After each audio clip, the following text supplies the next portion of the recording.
my name is Melody Orullian Bustillos, and I'm retired from my corporate job, my corporate life. What I do with belly dance has always been a passion and not a job, so it has its good things about that and bad things about that. We can get into that later. What else? I've been dancing belly dance since I'm going to say 85. That was my first class. And then 86, I picked it up with another teacher. So, yeah. That's it. I have kids and grandkids. So, your troop's called Sisterhood. Is it AZIS? Is I'll that right? say I Yeah, changed it though, because all of the cultural appropriation yeah. thing. So It's what did you change it Sisterhood, to? Sisterhood of Sword Dance, which is Oh, what okay. Al Saif was. Al Saif Right. Sisterhood was the same thing. Yeah. And how did that come to be? So I was teaching workshops in, let's see, what was it? Homecoming. No, it was homecoming, yeah, for Fat Chance Belly Dance. Right. And I had Yeah. gone the year before and showcased what I was doing. And I had a few friends that already saw me on the DVD that I did with Davina. And so I forged forward and performed there the year prior to, and then people started seeing me there. Um, I already had a student, Lisa Branner. She was coming to me because I'd gone to Elevation, and so we were meeting online. And then Virginia started, and then Dina started, and then I thought they would all fit and mesh together, and they're all in different states. So our progress of putting together our troop group was all done online. And when we Right. got together, it would be run through one and done and then perform because we never had the time to actually put it together in person. Right. So that's where the having like a sort of like a syllabus or a movement vocabulary comes in handy. So you're not just creating choreographies, but using like a language almost. Right. Yeah, like fat chance and that kind of thing. So Sacred Sword is your Sacred um Sword is my brand name for what yeah, I do, but it is all influenced, heavily influenced with Fat Chance because that's where I yeah, crafted all that, all the vocabulary so that it could be done in the dance that I'm choosing, the style that I'm choosing today. yeah. That was one of the things that was missing in my dance. And I talked to Carolena about it because this was when we were putting things together with Davina, which, by the way, all three of those people were my students at one time. And then we formed the group Davina. But she liked what we put together and she liked how we formatted it. So we worked with her and she supported it. And that was that. And then time went on, and as some groups go, they end badly, and so did that one. And I wanted to forge forward with that. So I asked Carolina to review some of the things that I was doing for double sword and some modifications I did for single sword. Because when I put together the Divina DVD, it was more mechanical than organic. And so I wanted to change some of that. Yeah. And I had this opportunity, and she supported me all the way. So, Nice. Yeah, that's great. And it really it does totally complement Fat Chance. It fits perfectly into it. Like if anyone that knows Fat Chance, it's like a um you can learn both and they fit lovely together. Like if you want to do sword as well. So but can we go back? Like you said you started dancing in was you start dancing in 85. So how did you go into that and who and then also who were your like inspirations at the beginning oh of when you yeah. started So, dancing?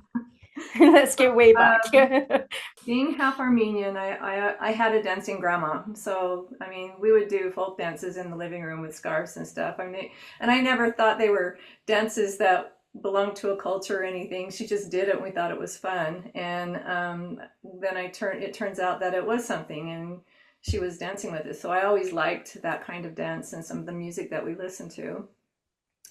But then when I got older, I had a friend who said, "Hey, let's go take a belly dance class." And I thought, well, nah, maybe, but I'm doing other dance things too. So I was still doing modern and contemporary dance lessons. I did that all through junior high and high school. Mm-hmm. And so even as a young adult, I still continued that type of dance.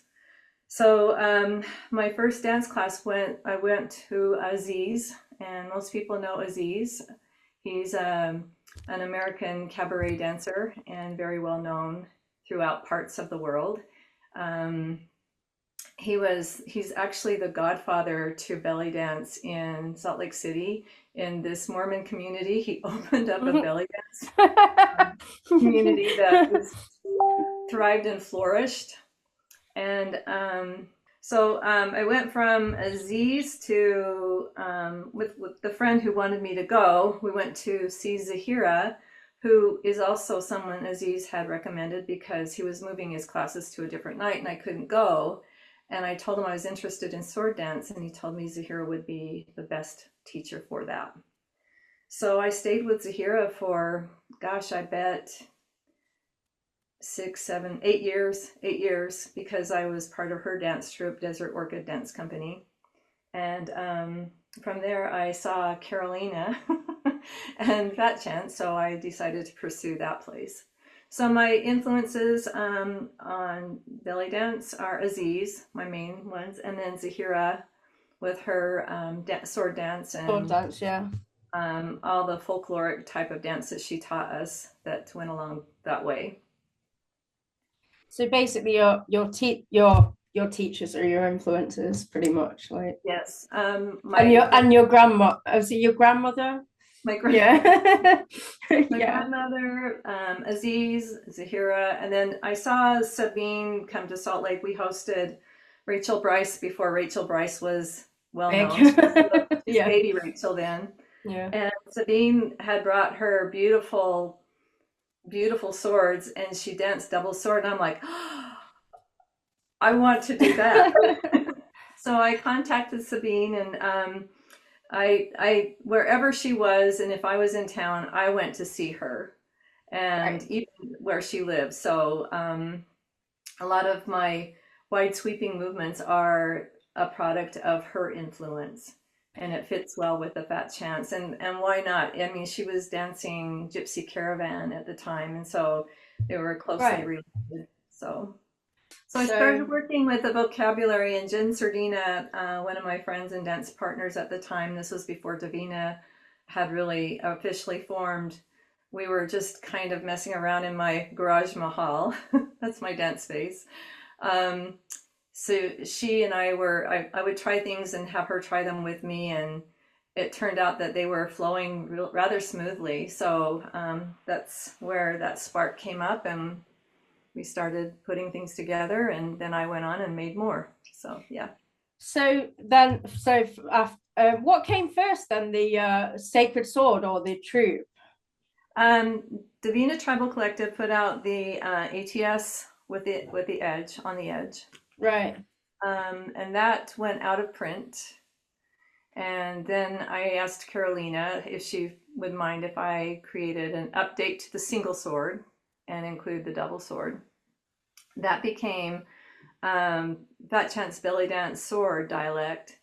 But I needed to draw the distinction between Fat Chance and my creation, so it became Sacred Sword. Yeah. Because I knew that Carolina was moving her brand to Fat Chance Belly Dance specifically, and Dialect is Dialect. And so out of respect for her creation and the things that she's doing, I thought, well, that's fine, because I'm going to continue to create Dialect in the sword category. And so I named it Sacred Sword. Right. Okay. So, do you have like musical influences as well? Like, do you have a musical background at all, or is it just all dance?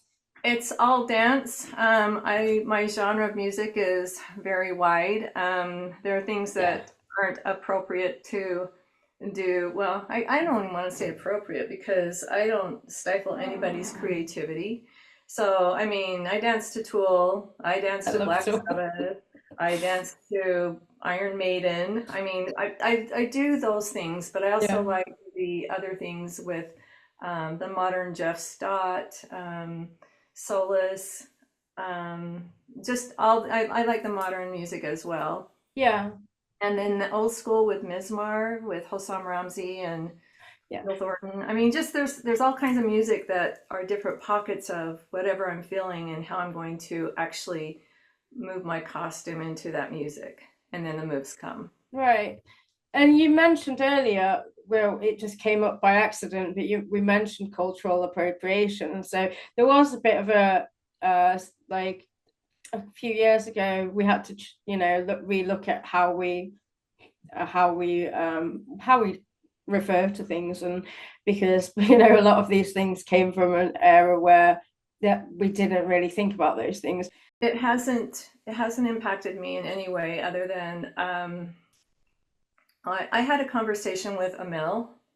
And I went to a couple of her workshops and went online. I says, okay, so now that I'm learning this Tunisian format, what do I get to do with it? I says, I'm learning Exactly. something, I'm taking the workshop, I'm paying you for Yeah. this information. What do I get to do with it? She goes, you can teach it, you can perform it, but educate. And I says, you know what? Yeah. I already do that. My teacher Zahira she's Lebanese. She was very, very passionate about talk about where dance comes from, talk about the cultures that had influence. Yeah. And so I went to Zahira when all this blew up, and I said, so tell me what you think about this. I says, they're changing this step to this name. And she goes, well, what is that? I says, well, that's exactly. She says, how are people going to know if they're what type of influence went into that step if you're not using the name that the influence came from? Right. She said something to me that stayed with me. She goes, I don't call it as a cultural appropriation. I call it as a cultural exchange Yeah. because we all exchange movements all over the world, even in ballet. I mean, all kinds of movement. There's only so many ways the body can move.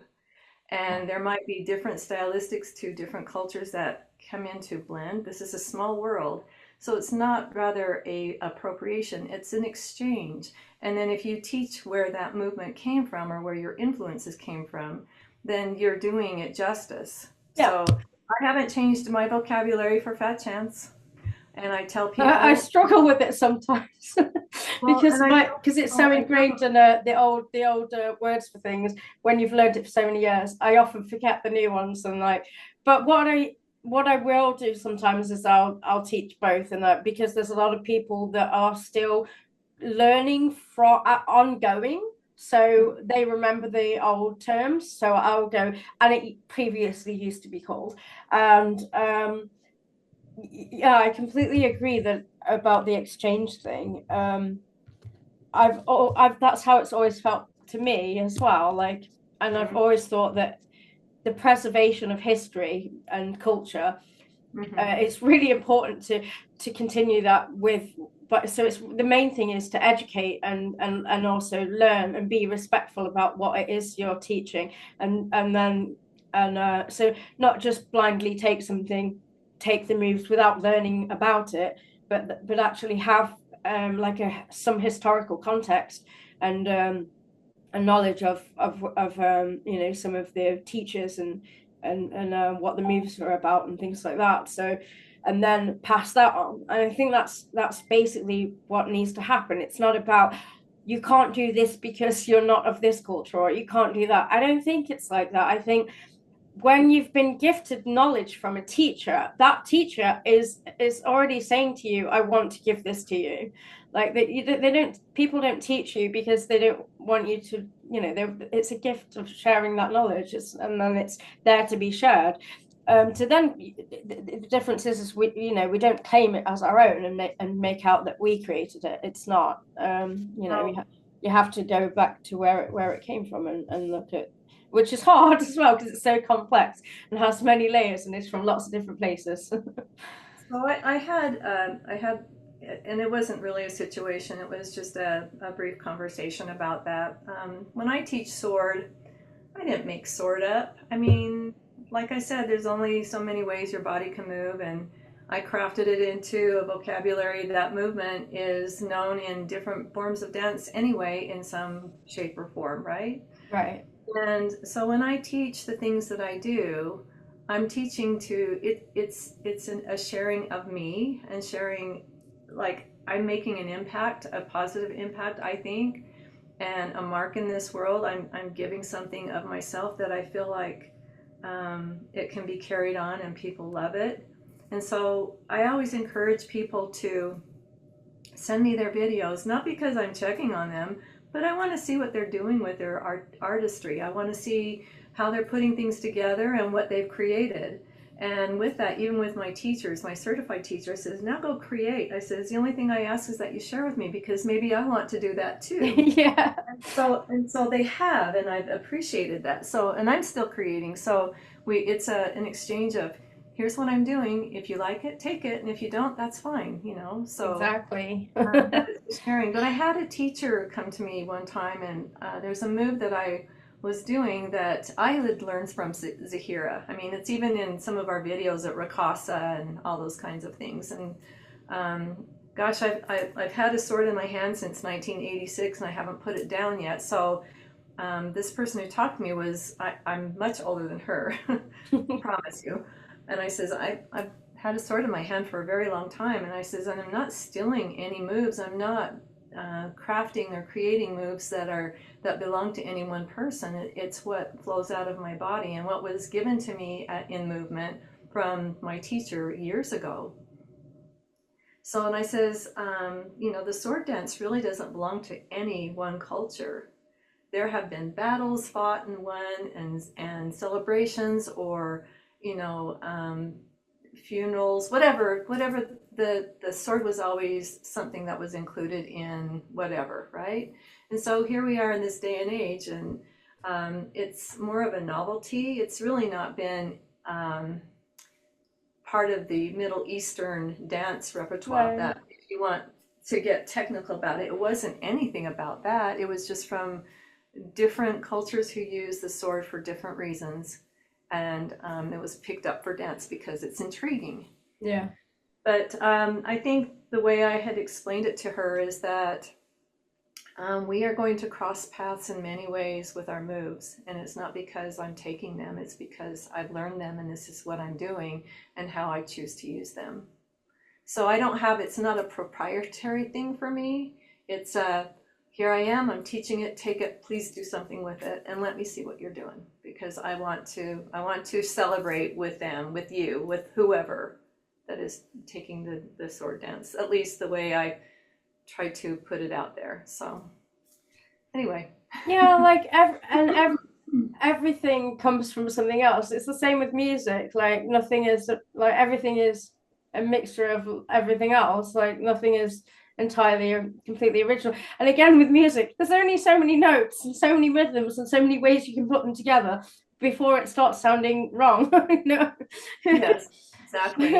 and that goes with any kind of dance movement, because I really love and I can't say that I like any form of dance, but I like to see how things move from so I told you contemporary and modern dance that I've taken.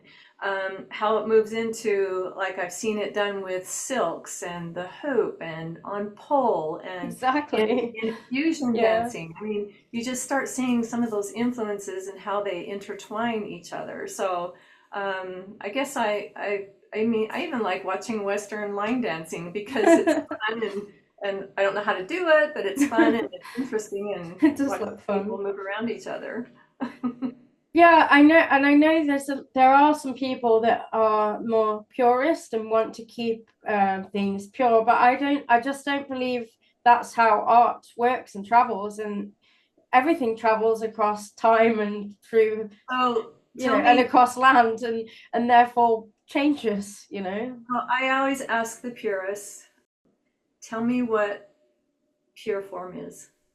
Because in every culture, there's an influence from somewhere, somehow, and traveled along the way. Yeah. So when does it become mine rather than shared?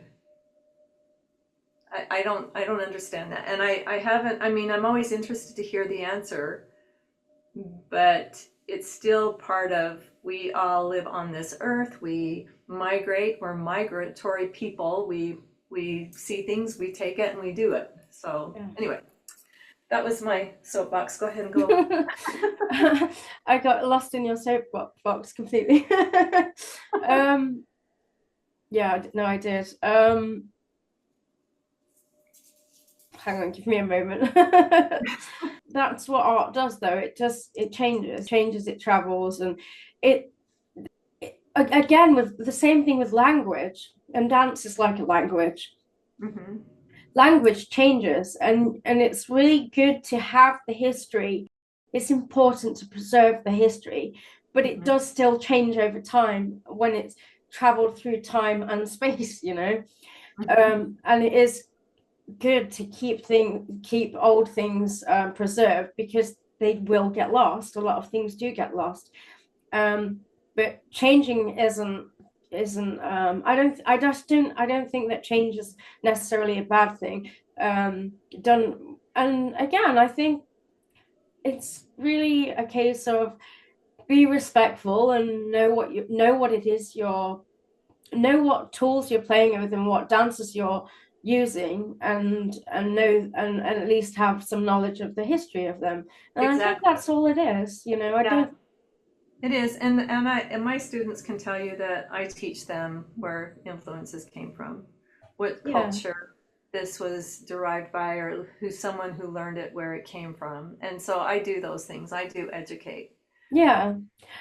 Like when Anna and I started dancing together, I was a teacher, and she came to me years and years ago, and she was like, she wanted to dance like Rachel Brice.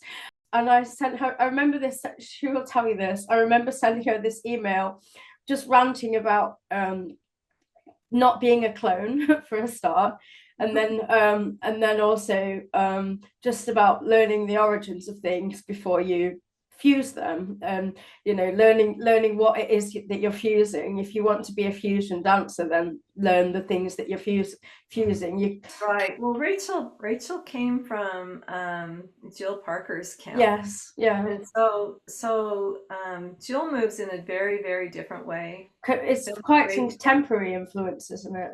Yes, Yeah, and Rachel moves in a very different way, and I believe the way Rachel's body and the way she's a she snake. she's I so believe she's a sweet. snake. It's so the serpentine anyway, the old logo that they use, I think they still use it, but it just fit her exactly because she's so beautiful. I mean, my husband saw her the first time when she was baby. He goes, "That lady does not have a spine." I go, "Well, She she doesn't does. have bones. She knows how to She's use just muscle. it."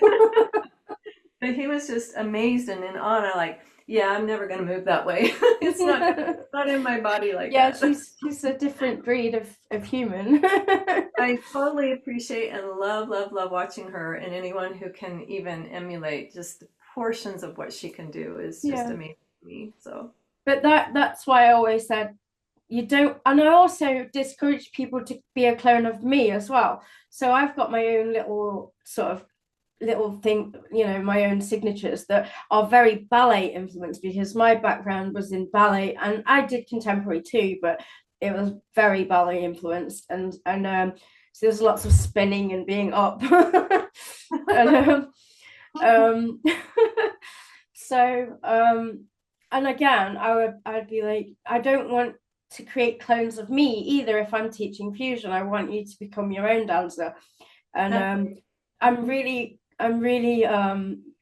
glad that many of my students have become their own, and it's such a lovely thing to see. And some of them gone and gone far and beyond what I'm doing, like especially with Anna, like she's just become her own entity and doing amazing things, and mhm. inspired by yourself as well. Yeah, I Thank have to. you. She's become my sword teacher now.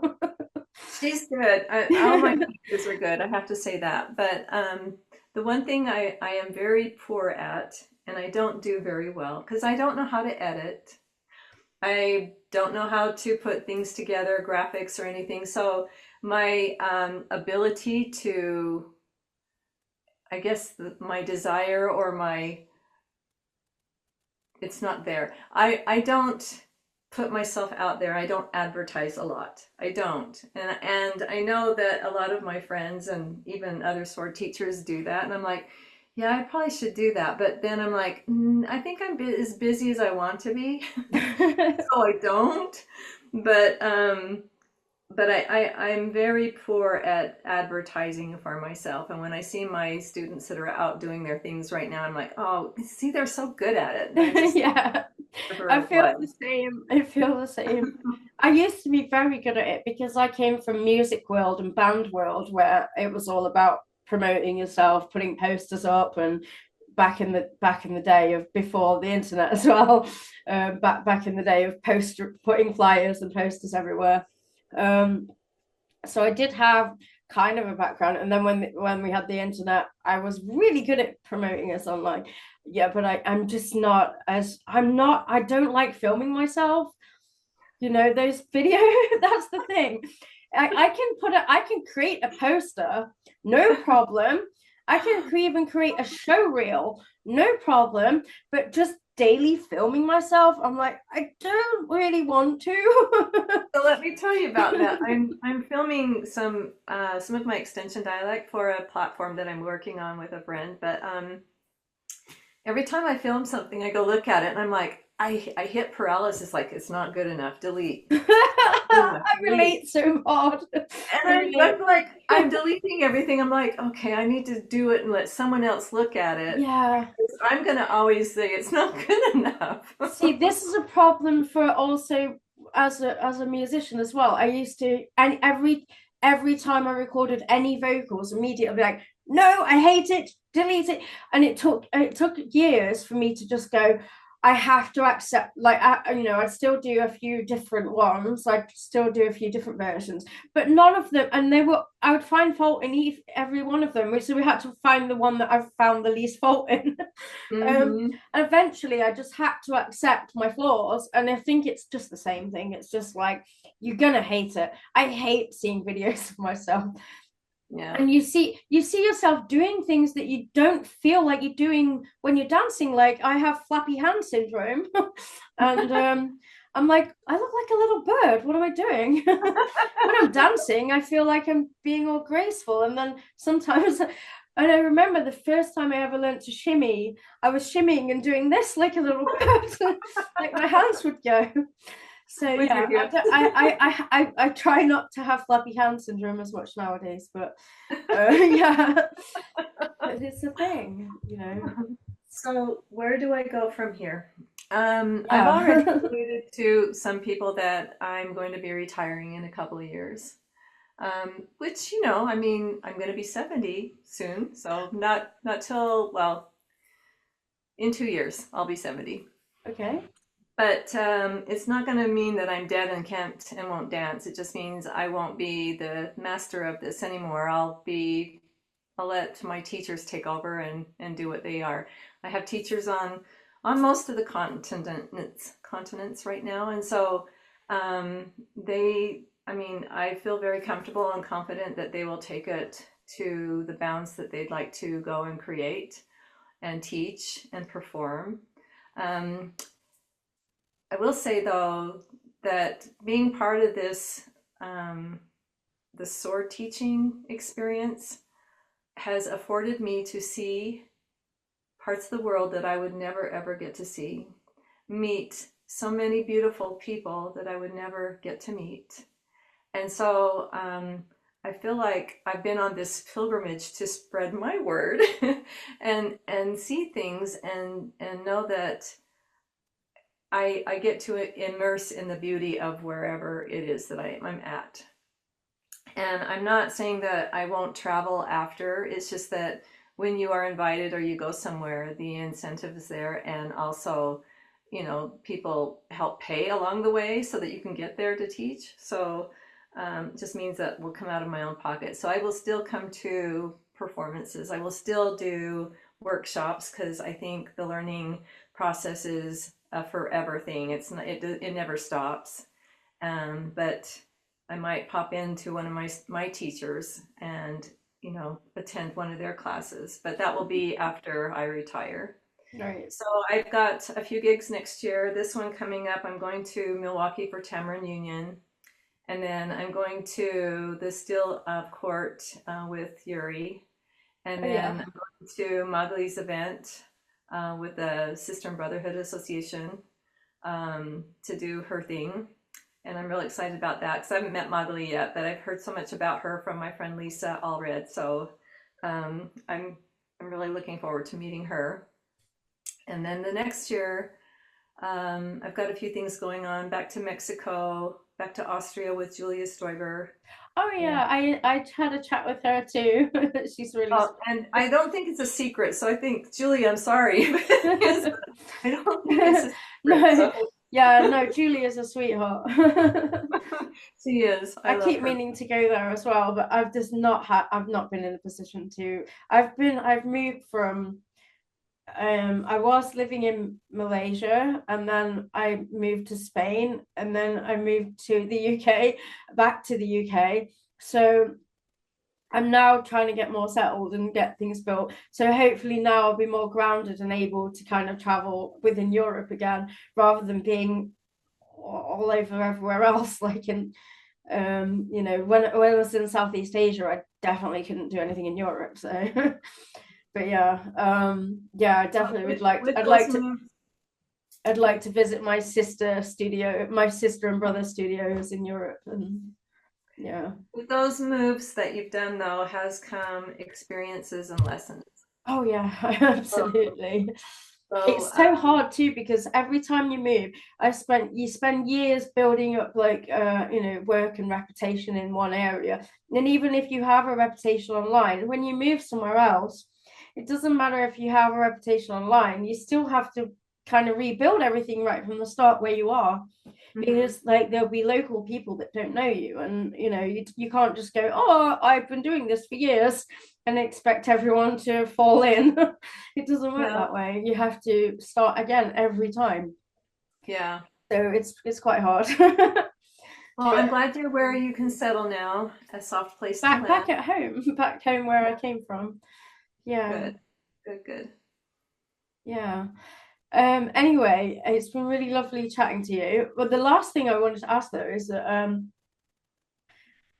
what was it again? Just, oh dear, my brain today. Um, since you are planning to retire, if somebody still wants to do Sacred Sword after that, are they going to be able to do it with the teachers that teach it? Are they, is because there's like a certification? So are those teachers going to be able to give that, or I, are you I yet need to to just, decide? yeah, I need to discuss that with them. Right. And I have certain things that well, they already know how I scrutinize things and what I want things to be as they are, and of course I'm not changing body styles and execution. We all are going to look the same but different, but there's just certain things that I'd like to see done just to keep it um, so that it's cohesive to anyone who's performing and doing it with each other. I just want to make sure that there are certain specific angles, specific things that they are covering that it's going to help people along the way and be able to feel friendly to dance with anyone who knows the sword vocabulary. Right. So yeah, it's a conversation I'd have to have with them, but haven't approached that yet. Right. So for now, it's there's still opportunity to do it with It's you. me. So yes, exactly. And I hope to do that too. So yeah.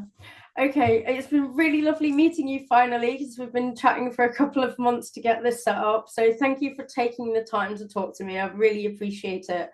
And enjoy the rest of your, well, it's weekend now, aren't we? We're nearly at the weekend, so I know. I'm performing this weekend for the first time in a long time, so I need to get prepared for You are that. going to be fantastic. Thank you. Um, and I hope to learn from you in the near future as well. Thank you. I hope I get to see you and meet you in person one day. I would love to. I hope so too. All right. Well, thank you so much and take care. Thank Okay. you. Mwah. Bye.